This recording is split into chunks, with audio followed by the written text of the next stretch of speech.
जय हिंद साथियों। आज हम बात करेंगे 12 अप्रैल की और पिछले 24 घंटे में देश दुनिया में ऐसी 5 घटनाएं घटित हुई हैं जिससे जुड़े सवाल आपके एग्जाम, यूपीपीसीएस, आरओ, एआरओ, लेखपाल और बहुत सारे एग्जाम की परीक्षा में निश्चित रूप से पूछे जा सकते हैं। अगर आप हमारे चैनल पीएसपी परीक्षा वाणी पर नए हैं तो प्लीज़ को सब्सक्राइब और शेयर जरूर कर दें। बात करते हैं अगले एग्जाम में। अगर आप करंट अफेयर से संबंधित 100% स्कोर करना चाहते हैं तो इस वीडियो को और चैनल को सब्सक्राइब जरूर कर दें। तो ज़्यादा टाइम ना वेस्ट करते अपने क्वेश्चन की दुनिया में प्रवेश करते हैं। फर्स्ट क्वेश्चन आपकी स्क्रीन पर ये रहा। बात कर लेते हैं कि ऑपरेशन अजय का संबंध भारत द्वारा किस देश से अपने नागरिकों को निकालने से है। तो बात कर लेते हैं ऑपरेशन अजय का संबंध किस देश से रहा है। तो इसका जो सही ऑप्शन होगा वो इजराइल, बी ऑप्शन करेक्ट होगा। कुछ और इसके बारे में बात कर लेते हैं। भारत सरकार ने चार्टर विमानों के जरिए विमानों की सुरक्षित वापसी कराई हुई है और इससे पहले सूडान के लिए ऑपरेशन कावेरी चलाया गया था। तो ऑपरेशन कावेरी बहुत ही ज़्यादा मोस्ट इंपॉर्टेंट है। किस देश से संबंधित है? सूडान से संबंधित है। यूक्रेन के लिए ऑपरेशन गंगा प्रसिद्ध रहा है और विदेश मंत्रालय इन अभियानों का नोडल मंत्रालय होता है। तो देखिए, ऑपरेशन गंगा पूछे तो यूक्रेन और operation Kaveri Sudan, operation Ajay तो इजराइल लगाइएगा। बात कर लेते हैं अगले क्वेश्चन की ओर। अप्रैल 2024 में संयुक्त राष्ट्र मानवाधिकार परिषद, जिसको हम यूएनएचआरसी का अध्यक्ष किस देश को चुना गया है। तो बात कर लेते हैं मोरक्को, ए ऑप्शन बिल्कुल करेक्ट होगा। मोरक्को का इसका अध्यक्ष बनाया गया है। बात कर लेते हैं कुछ और। मोरक्को पहली बार इस परिषद की अध्यक्षता कर रहा है। यूएनएचआरसी का मुख्यालय जिनेवा स्विट्जरलैंड में स्थित है और जिनेवा पूछा जा सकता है और इसमें कुल 27 देश होते हैं जो 3 साल के लिए चुने जाते हैं अध्यक्ष के रूप में। इसकी स्थापना 2006 में हुई थी और यह वैश्विक स्तर पर मानव अधिकारों के संरक्षण की निगरानी करता है। बात कर लेते हैं अगले क्वेश्चन की ओर। 12 अप्रैल 2024 को अंतर्राष्ट्रीय क्रिकेट परिषद, जिसको हम आईसीसी बोलते हैं, का नया पूर्णकालीन सदस्य किस देश को बनाया गया है। तो बात कर लेते हैं नेपाल, ये ऑप्शन बिल्कुल करेक्ट होगा। कुछ और बात कर लेते हैं नेपाल के बारे में। नेपाल अब टेस्ट क्रिकेट खेलने वाला नवीनतम देश बन गया है। तो यह क्वेश्चन पूछा जा सकता है एग्जाम में। आईसीसी के वर्तमान अध्यक्ष ग्रीक बार्कले हैं और पूर्णकालीन सदस्यता मिलने से नेपाल को आईसीसी से अधिक फंड प्राप्त भी होगा। नेपाल की टीम ने हाल ही के क्वालीफायर मुकाबलों में शानदार प्रदर्शन किया है और अब आईसीसी के कुल पूर्णकालीन सदस्यों की संख्या 13 हो गई है। तो बात कर लेते हैं अगले क्वेश्चन की ओर। क्वेश्चन नंबर 4, हाल ही में आई फ्यूचर ग्लोब 500 सूची में किस कंपनी ने शीर्ष स्थान प्राप्त किया है। तो भारतीय कंपनी होगी। किस कंपनी ने प्राप्त किया है? तो रिलायंस इंडस्ट्री, ये ऑप्शन बिल्कुल सही होगा। कुछ और इसके बारे में बात कर लेते हैं कि रिलायंस लगातार तीसरे वर्ष भारत की सबसे मूल्यवान कंपनी बनी रही है। वैश्विक स्तर पर यह 100 के अंदर रैंकिंग पाने वाली एकमात्र भारतीय निजी कंपनी रही है। इससे इसकी रैंकिंग में सुधार का मुख्य कारण डिजिटल और रिटेल सेक्टर में वृद्धि दर्शाता है। कुछ बात कर लेते हैं। फॉर्चून सूची राजस्व के आधार पर कंपनियों की रैंकिंग करती है। कुछ और बात कर लेते हैं। ऊर्जा क्षेत्र में कंपनी का निवेश 2026 में इसके लाभ का मुख्य स्रोत रहा है। बात कर लेते हैं अगले क्वेश्चन की ओर। क्वेश्चन नंबर 5, हाल ही में खबरों में रहा है पार्कर्स सोलर प्रोब किस अंतरिक्ष एजेंसी से संबंधित रहा है। तो इंपॉर्टेंट क्वेश्चन है, पूछा जा सकता है एग्जाम में, किस अंतरिक्ष एजेंसी से संबंधित रहा है। तो बात कर लेते हैं कि हम नासा से यह संबंधित रहा है। तो बी ऑप्शन बिल्कुल करेक्ट होगा। यह सूर्य के सबसे करीब पहुंचने वाला मानव निर्मित यान है और हाल ही में इससे सूर्य के कोरोना बाहरी वातावरण को छुआ हुआ है।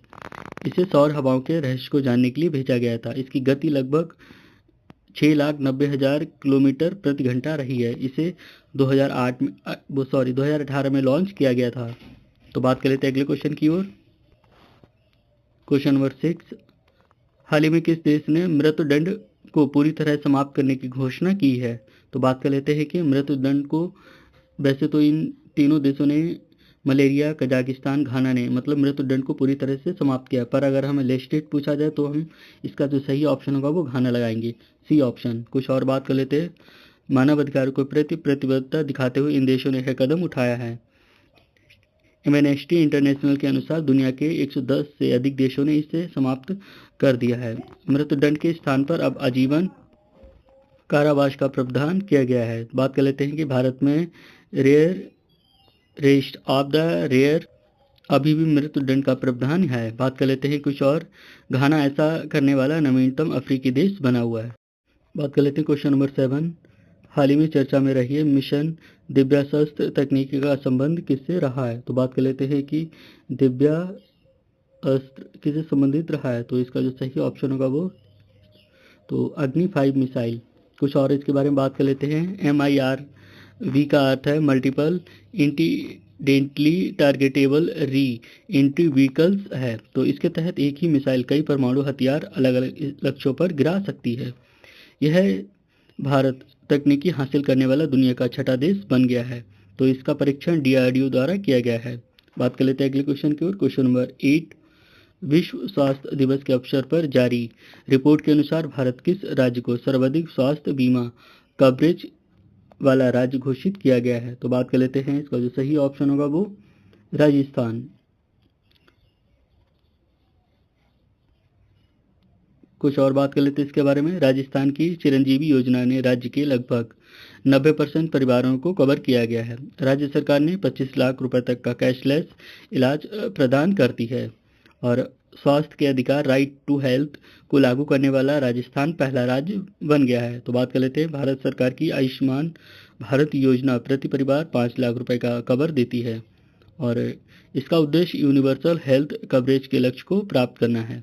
तो बात कर लेते हैं अगले क्वेश्चन की ओर। क्वेश्चन नंबर 9, हाल ही में G20 शिखर सम्मेलन 2026 का आयोजन किस देश में प्रस्तावित है? तो बात कर लेते हैं, इंपॉर्टेंट क्वेश्चन है, ऐसे क्वेश्चन एग्जाम में पूछे जा सकते हैं। तो इसका जो सही ऑप्शन होगा वो दक्षिण अफ्रीका। तो ये ऑप्शन बिल्कुल करेक्ट होगा। तो दक्षिण अफ्रीका महाद्वीप का एकमात्र देश है जो G20 का सदस्य है और भारत ने 2023 में इसकी अध्यक्षता की थी, जिसके बाद यह ब्राजील 2024 और दक्षिण अफ्रीका के पास गई है। भारत में पूछे 2023 में लगाइएगा और 2024 में ब्राजील और अब 2026 में इसकी दक्षिण अफ्रीका मेजबानी कर रहा है। तो बात कर लेते हैं कि शिखर सम्मेलन का मुख्य एजेंडा सतत 3 विकास और समावेशी विकास रहा है। हाल ही में अफ्रीकी संघ को G20 का स्थायी सदस्य बनाया गया है। कुछ और बात कर लेते हैं, G20 दुनिया की 80% से अधिक GDP प्रतिनिधित्व करता है। और बात कर लेते हैं अगले क्वेश्चन की ओर। क्वेश्चन नंबर 10, भारतीय अंतरिक्ष अनुसंधान संगठन इसरो द्वारा स्पेस स्टेशन का पहला मॉड्यूल कब लॉन्च करने का लक्ष्य रखा गया है? तो 2028 में इसको लॉन्च करने का लक्ष्य रखा गया है। इस स्टेशन का नाम भारतीय अंतरिक्ष स्टेशन, जिसको हम BAS होगा। इससे प्रमुख S सोमनाथ ने इसकी रूपरेखा प्रस्तुत की थी। तो ये पूछा जा सकता है कि इसकी रूपरेखा किसने की थी? सोमनाथ ने। पूर्ण स्टेशन 2025 तक पूरी तरह से क्रियाशील हो जाएगा। इसका उद्देश्य अंतरिक्ष में लंबे समय तक रहने वाली मानव गतिविधियों को बढ़ावा देना है और 2026 में इसके लिए शुरुआती रोबोटिक्स मिशनों की योजना बनाई गई है। तो बात कर लेते हैं अगले क्वेश्चन की ओर अपने। क्वेश्चन नंबर 11, हाल ही में किस भारतीय को ब्रिटिश साम्राज्य का सबसे उत्कृष्ट सम्मान प्रदान किया गया है? तो बात कर लेते हैं, इंपॉर्टेंट क्वेश्चन है और पूछा जा सकता है एग्जाम में। तो किसको मिला है ब्रिटिश साम्राज्य का सबसे उत्कृष्ट सम्मान? तो डॉक्टर BB राव को यह सम्मान मिला हुआ। तो डी ऑप्शन बिल्कुल करेक्ट होगा। यह सम्मान ब्रिटेन के राजा किंग चार्ल्स III द्वारा प्रदान किया गया है। डॉक्टर राव को स्वास्थ्य सेवा और अनुसंधान में उनके योगदान के लिए सम्मानित किया गया है। MVE का अर्थ है members of the order of the British Empire होगा और यह पुरस्कार अक्सर कला, विज्ञान और सार्वजनिक सेवा के लिए दिया जाता है। इससे भारत ब्रिटेन के द्विपक्षीय संबंधों में शैक्षणिक मजबूती आती है। बात कर लेते हैं अगले क्वेश्चन की ओर। क्वेश्चन नंबर 13, और किस भारतीय खिलाड़ी ने Madrid Spain master 2026 badminton tournament का खिताब जीता है? तो इंपॉर्टेंट क्वेश्चन है। तो मैड्रिड स्पेन मास्टर 2026 का बैडमिंटन टूर्नामेंट का खिताब किसने जीता है? तो बात कर लेते हैं कि अनुपमा उपाध्याय। तो इसका सही ऑप्शन होगा, इन्होंने यह खिताब अभी जल्दी ही जीता है। तो बात कर लेते हैं, अनुपमा भारत की उभरती हुई युवा बैडमिंटन स्टार हैं। उन्होंने फाइनल में इंडोनेशियाई खिलाड़ी को हरा करके यह स्वर्ण खिताब अपने नाम किया हुआ है। वह जूनियर वर्ल्ड नंबर 1 भी रह चुकी हैं। बैडमिंटन वर्ल्ड फेडरेशन, जिसको हम WWF के द्वारा इस टूर्नामेंट का आयोजन किया जाता है। तो यह जीत भारत के पेरिस ओलंपिक 2024 के बाद की तैयारी 2026 के बाद की तैयारी का हिस्सा है। तो बात कर लेते हैं अगले क्वेश्चन की ओर। क्वेश्चन नंबर 14, वैश्विक आतंकवाद सूचकांक 2026 में किस देश को सर्वाधिक प्रभावित घोषित किया गया है। तो बात कर लेते हैं कि सबसे ज़्यादा प्रभावित कौन रहा है, तो अफगानिस्तान। तो ये ऑप्शन बिल्कुल करेक्ट, बी ऑप्शन सही होगा। तो बात कर लेते हैं कि अफगानिस्तान लगातार 5वें साल आतंकवाद से सबसे अधिक प्रभावित देश रहा है। यह report institute for economics and peace, जिसको हम आईईपी द्वारा जारी की जाती है। दक्षिण एशिया में पाकिस्तान दूसरे स्थान पर है और भारत इस सूची में मध्य जोखिम वाली श्रेणी में रखा गया है। सूचकांक में मौतों, हमलों और बंधकों की संख्या का विश्लेषण किया गया है।